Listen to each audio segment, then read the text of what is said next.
Hi guys, welcome to exam Adda 95। मैं दीपक सहगल और उपस्थित हूँ। इम्पोर्टेंट एक कंसेप्ट है उच्चतम न्यायालय या सुप्रीम कोर्ट से संबंधित सभी कंसेप्ट को हम लोग यहाँ पर कंप्लीट कर लेंगे। जो इससे प्रश्न पूछा जाता है बहुत ही इम्पोर्टेंट है। भारत का प्रथम न्यायालय कहा जाता है उच्चतम न्यायालय को, उसी को हम लोग सुप्रीम कोर्ट भी कहते हैं।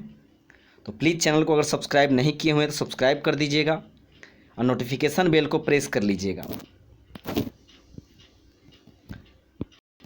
भारत का उच्चतम न्यायालय, जिसे हम लोग सुप्रीम कोर्ट भी कहते हैं, सुप्रीम कोर्ट की स्थापना 26 जनवरी 1950 ईस्वी को 26 जनवरी 1950 को हुआ था। सुप्रीम कोर्ट की स्थापना, इसको हम लोग उच्चतम न्यायालय कहते हैं। भारत में उच्चतम न्यायालय की संख्या 1 है, जिसे सुप्रीम कोर्ट बोलते हैं। सुप्रीम कोर्ट 1 है। और उच्च न्यायालय कितने हैं? तो 24 उच्च न्यायालय थे। अभी हाल ही में एक आंध्र प्रदेश में एक बनाया गया है, तो यानी कि 25 उच्च न्यायालय अभी हो गए हैं। तो उच्चतम न्यायालय यानी कि सुप्रीम कोर्ट की बात आएगी तो 1 है जो दिल्ली में है, और उच्च न्यायालय यानी हाई कोर्ट की बात आएगी तो 25 हो गया है। तो सुप्रीम कोर्ट की स्थापना 1950 में 26 जनवरी को हुआ था। सुप्रीम कोर्ट में पहले जो न्यायाधीश थे अभी कुछ दिन पहले, तो 1+30 होते थे। इसका मतलब क्या हुआ कि 1 होते थे मुख्य न्यायाधीश और 30 होते थे अन्य न्यायाधीश। 1 होते थे मुख्य न्यायाधीश और 30 होते थे अन्य न्यायाधीश। लेकिन इसमें कुछ सुधार हुआ है, कुछ चेंजिंग हुआ है, और अब कर दिया गया है 1+33, यानी 1 है मुख्य न्यायाधीश जो शरत अरविंद बोबडे हैं अभी वर्तमान में, और 33 है अन्य न्यायाधीश। अब आगे देखते हैं, संविधान का संरक्षक और व्याख्याकार कौन होता है? संविधान का संरक्षक और व्याख्याकार सर्वोच्च न्यायालय होते हैं। संविधान के किस भाग में संघीय न्यायपालिका का उल्लेख है? संविधान के किस भाग में संघीय न्यायपालिका का उल्लेख है? तो भाग 5 में है। कुल भाग कितने हैं?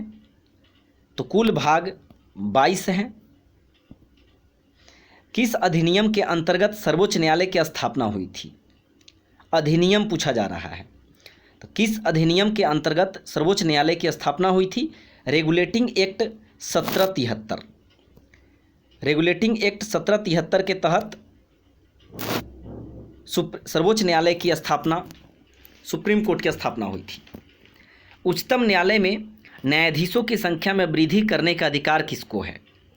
तो उच्चतम न्यायालय में न्यायाधीशों की संख्या में वृद्धि करने का अधिकार संसद को है, और संसद में विधेयक पारित करके ही 1+30 से, यानी 31 जो कुल न्यायाधीश थे, जिसमें 1 मुख्य न्यायाधीश 30 अन्य न्यायाधीश थे, इससे बढ़ाकर 1+33 कर दिया गया।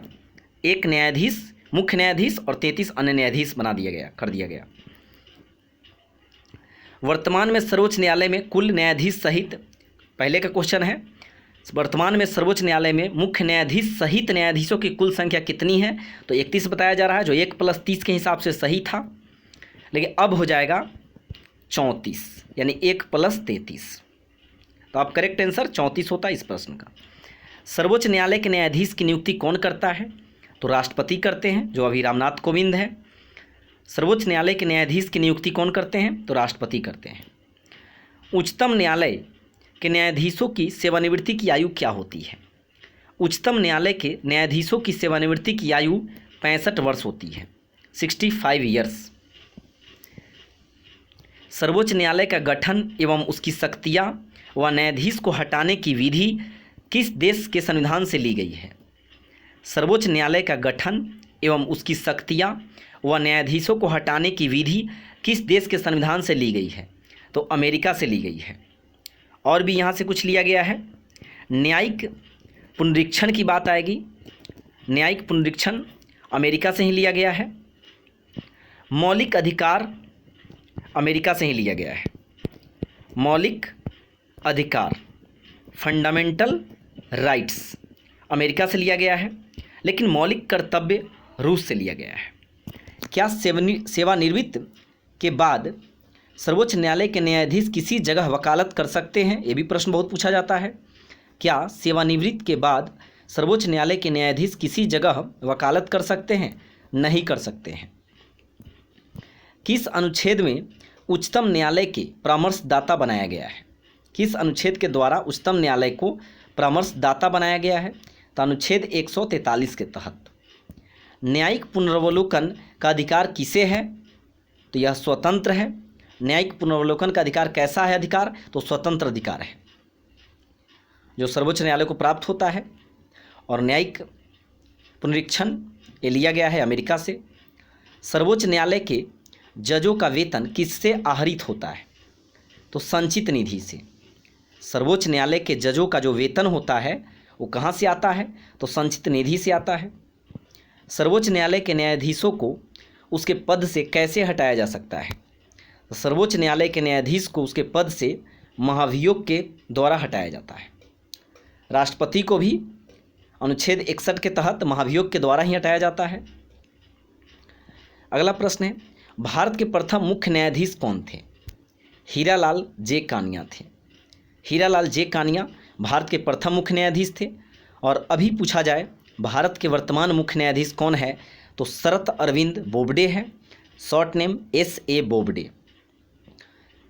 किस अनुच्छेद के अंतर्गत संविधान सर्वोच्च न्यायालय को अभिलेख न्यायालय के स्थान प्रदान करता है? बहुत इंपॉर्टेंट प्रश्न है। सर्वोच्च न्यायालय को अभिलेख न्यायालय का स्थान प्रदान करता है अनुच्छेद 129। तो वीडियो अच्छा लगा होगा तो प्लीज़ वीडियो को लाइक कर दीजिएगा और चैनल को अगर सब्सक्राइब नहीं किए हुए तो सब्सक्राइब कर दीजिएगा। एक शेयर जरूर कीजिएगा फ्रेंड्स। Thank you.